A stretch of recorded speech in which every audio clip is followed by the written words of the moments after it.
इस वीडियो में हम बात करेंगे कुछ स्ट्रेस और फियर के बारे में। अगर आप एफएससी में हैं, एमडी कैट में हैं या एमबीबीएस में हैं तो आपको अक्सर स्ट्रेस होती होगी, आपको फियर्स होते होंगे, आपको डाउट्स होते होंगे।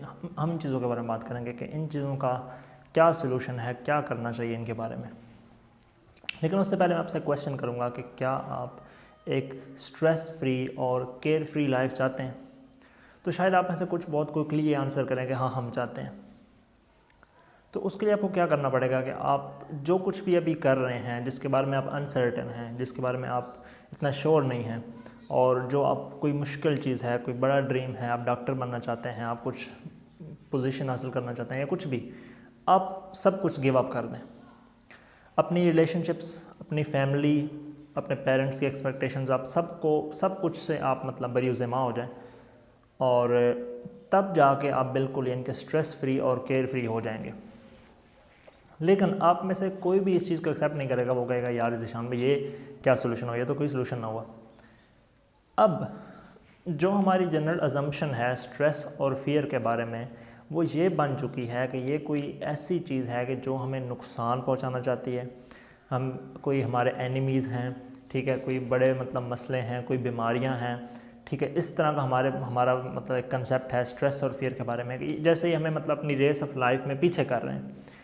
रिसेंटली मैं साइकोलॉजिस्ट को सुन रहा था और उन्होंने कहा कि जो stress and that's a simple thing, इसमें कोई इतना बड़ा फ़लसफ़ा भी नहीं है, कि जो स्ट्रेस एंड फियर हैं ये हमारे बॉडी के इन्नेट फिजियोलॉजिकल फिनोमेना है कि जो हमें सर्वाइव करने में हेल्प देते हैं, हमें प्रोटेक्ट करते हैं डिफरेंट सर्कमस्टेंसेस में। और एक मिसाल दूँ आपको कि आप एक जगह पर खड़े हैं, अब आप देखते हैं कि एक शेर आपकी तरफ भागता आ रहा है और आपको खाने के लिए आ रहा है, तो आप क्या करेंगे कि आपके अंदर एक फ़ियर क्रिएट होगा कि यार ये मुझे खा ना जाए। अब ये फ़ियर आपके अंदर स्ट्रेस पैदा करेगा, स्ट्रेस के सिम्टम्स होंगे इस तरह के कि आपकी हार्ट बीट तेज़ हो जाएगी, आपकी स्वेटिंग होगी आपको, और इस तरह की चीज़ें, और आप वहाँ से भाग सकेंगे। अब समझें कि अगर आपको एट फर्स्ट प्लेस फ़ियर ही ना होता तो आप वहाँ पर खड़े रहते, ना स्ट्रेस क्रिएट होती, ना आप वहाँ से भागते और शेर आके आपको खा जाता। तो ये बेसिक फिनोमिना है जो आपकी बॉडी के अंदर है, जो आपको इन चीज़ों से हेल्प करते हैं, प्रोटेक्ट करते हैं, ठीक है। लेकिन हमारा इसके बारे में क्या कंसेप्ट है, बिल्कुल ऑपोजिट बन चुका है, ठीक है।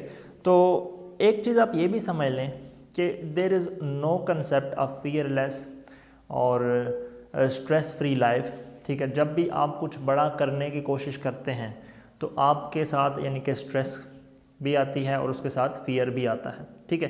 तो ये दोनों चीज़ें, जब भी आप कोई ऐसी चीज़ जिस पर मैं सर्टन नहीं है, जैसे आपको अपनी मिसाल दूँ, जब मैंने एमडी कैट या एमबीबीएस में आने का सोचा, ठीक है, तो मैं इसके बारे में बहुत अनसर्टन था। हमारी फैमिली में कोई पहले डॉक्टर नहीं था और मेरे जो बहन भाई थे वो भी इतने शाइनिंग स्टूडेंट्स नहीं थे, तो I was quite uncertain and that uncertainty would always create fear and stress, ठीक है। तो जब भी आप रिस्क लेंगे, जब भी आप इन्वेस्टमेंट करेंगे, टाइम की, एनर्जी की, मनी की, कोई भी आप इन्वेस्टमेंट करेंगे, तो उसके लॉस होने का जो फियर होगा वो स्ट्रेस क्रिएट करेगा, ठीक है। आप मिसाल लें इलॉन मस्क की। अब इलॉन मस्क आपको पता होगा दुनिया का सबसे अमीर तरीन इंसान है। अब उसकी लाइफ को खोलें, उसके इंटरव्यू सुने या उसकी बातें पढ़ें आप, तो जब उससे उसकी स्ट्रगल्स के बारे में पूछा जाता है ना, तो वो इमोशनल हो जाता है, इवन दो कि अब वो इतना आगे आ चुका है और उसकी स्ट्रगल्स 10 साल पहले, 12 साल पहले उसके जो रॉकेट लॉन्चेस थे, उसकी कंपनीज कोलैप्स हो रही थी, इस तरह का उसको स्ट्रगल्स थी। तो अब 10-12 साल बाद भी उससे अगर ये चीज़ें पूछी जाती हैं तो वो इमोशनल हो जाता है। तो आप फिर इसको मतलब इमेजिन करेंगे जब वो टाइम होगा तो क्या तब वो टेंशन फ्री होगा, ठीक है। तो ये आप रूल, ये जो लिंक किया जाता है ना कि जो सक्सेसफुल है वो फियरलेस है, उसको स्ट्रेस नहीं होती और इस तरह की चीज़ें।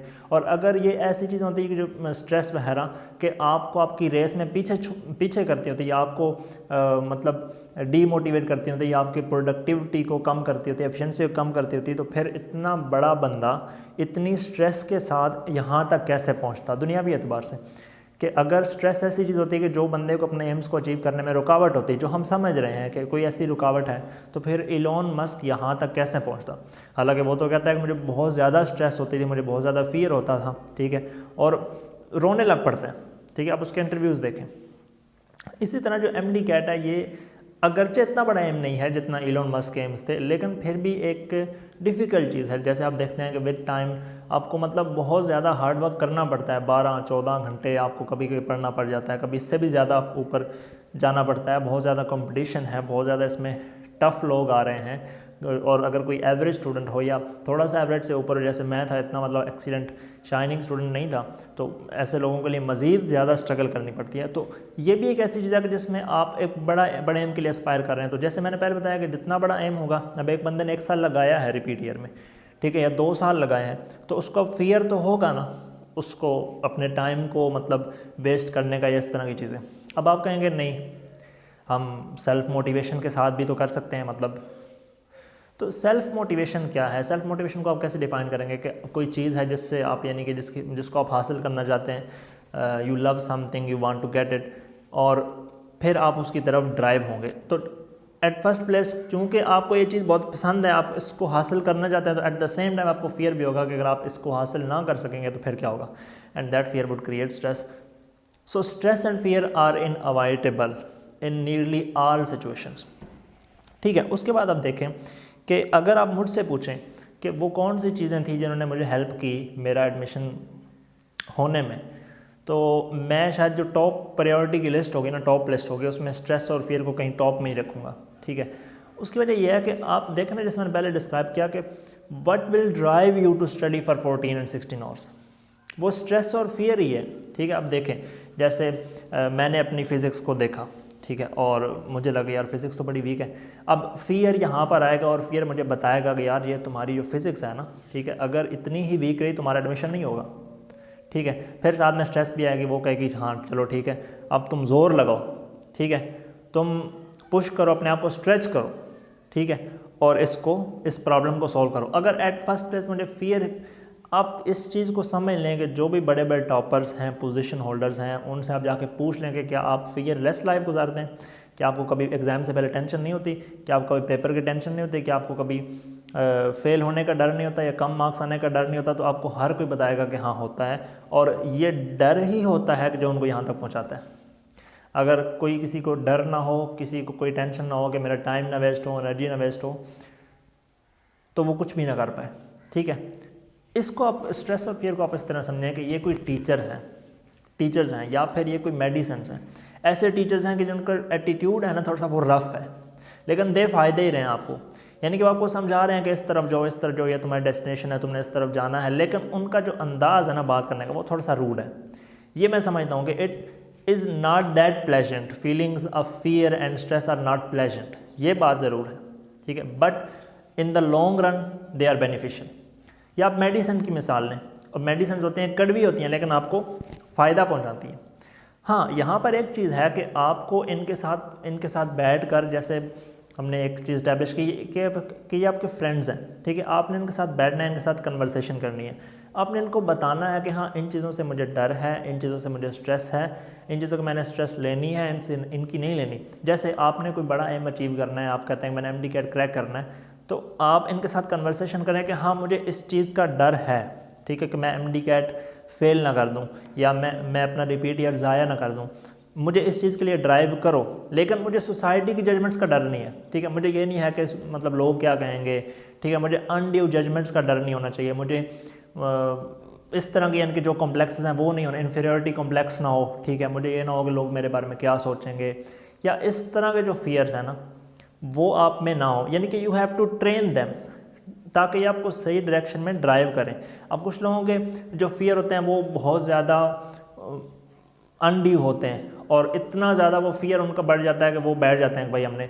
इसमें एक चीज़ ये भी होती है कि इतना फियर होता नहीं, लेकिन कुछ लोग एक्सक्यूज़ भी तलाश करते हैं, क्योंकि ऑफ कोर्स 12 घंटे 14 घंटे 10 घंटे पढ़ना मुश्किल है, तो वो they are looking for some excuse. जब भी उनको कोई एक्सक्यूज़ मिलता जाता है तो वो बैठ जाते हैं, ठीक है। और ये मैंने खुद भी एक्सपीरियंस किया चीज़। हालांकि स्ट्रेस कोई ऐसी चीज़ नहीं, मैंने बहुत सारे लोगों को देखा है वो कहते हैं स्ट्रेस हो रही है पढ़ा नहीं जाता, स्ट्रेस हो रही है भाई स्ट्रेस का लिंक ही नहीं है आपके पढ़ने ना पढ़ने से, ठीक है। ऐसा मतलब ये फैक्ट नहीं है, ये आपने गलत समझ लिया कि अगर आपको स्ट्रेस हो रही है तो आप पढ़ नहीं सकेंगे, ठीक है। ये आपका माइंड बस एक्सक्यूज़ लाश करता है। जैसे बंदे का एक्सक्यूज़ होता है भाई आज बारिश हो रही है मैं पढ़ूंगा नहीं, ठीक है, आज गर्मी बहुत है पढ़ूंगा नहीं। तो ये भी इसी तरह का एक एक्सक्यूज़ है जो आपका माइंड बनाता है और आप इसको फॉलो करते हैं और अपना टाइम वेस्ट करते हैं। उसके बाद फिर आप कहेंगे कि अगर ये कोई इतनी यानी कि फ़ायदेमंद चीज़ है, तो हमने तो बड़ा सुना है कि भाई स्ट्रेस से, स्ट्रेसफुल लाइफ से कार्डियोवास्कुलर डिजीज़ के चांसेस बढ़ते हैं और पता नहीं क्या क्या हो जाता है स्ट्रेस के साथ। तो उसी साइकोलॉजिस्ट की, जिसका मैंने पहले मेंशन किया जिसको उसी साइकोलॉजिस्ट की उस मैंने टॉक में ये सुना, और that makes a huge sense, कि वो कहती कि जो स्ट्रेस है ना ये इटसेल्फ हार्मफुल नहीं है, लेकिन जो हमारी इसके बारे में अजम्पशन है ना वो हार्मफुल है। यानी मैं ये इन दो हाथों से किस चीज़ को पुश करूं, एक ही डायरेक्शन पुश करूंगा कोई चीज़ पुश हो जाएगी, लेकिन अगर मैं इस डायरी को ही दोनों तरफ से पुश करने लग जाऊंगा, एनर्जी विल बी वेस्टेड, ठीक है, और कुछ भी काम नहीं हो पाएगा अगर मैं दोनों हाथों से इस तरह मतलब ऑपोजिट डायरेक्शन में पुश करने लग पड़ूंगा। अब मसला क्या है कि ये चीज़ें हमारे लिए हेल्पफुल हैं, और यानी कि हमारी एक डेस्टिनेशन, हम उसकी तरफ जा रहे हैं, स्ट्रेस और फिर हमें ड्राइव कर रहे हैं, लेकिन हमने डेस्टिनेशन से ध्यान हटा के हमने इनसे मुकाबला करना शुरू कर दिया, ठीक है।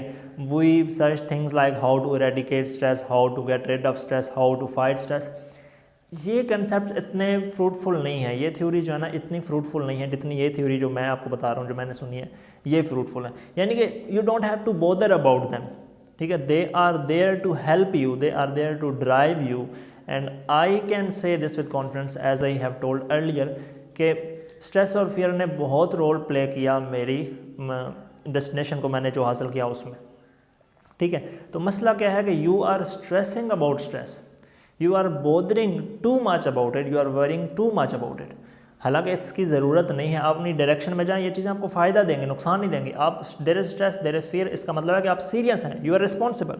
एक बंदा रिस्पॉन्सिबल नहीं है, उसको टेंशन नहीं है, उसको नहीं टेंशन के उसका साल ज़ाया, उसको नहीं टेंशन के उसके अम्मा बाप के पैसे ज़ाया हों, उसको नहीं टेंशन के वो अपने बहन भाइयों को की नाक कटवा दे, उसको कोई टेंशन नहीं है। It is these are science of irresponsibility and laziness. और अगर आपको स्ट्रेस है वाकई, तो इसका मतलब है कि आप रिस्पॉन्सिबल हैं। तो इसको इस तरह समझें कि एक पॉजिटिव चीज़ है, ना कि नेगेटिव चीज़ है। So what's the conclusion of this video, कि you have aspired for something huge, you are dreaming about something big, and which is worth the investment, which is worth the struggle, which is worth the time, and which is worth so much. MDCAT और stress and fear are inevitable, वो होंगे, आएंगे, कुछ ना कुछ stress होगी, कुछ ना कुछ फियर होगा, लेकिन you have to make a conversation with them. इनसे बातें करनी है, इनको समझाना है, अपने आप को समझाना है, इनको ट्रेन करना है कि किस तरह इनके साथ चलना है, ठीक है।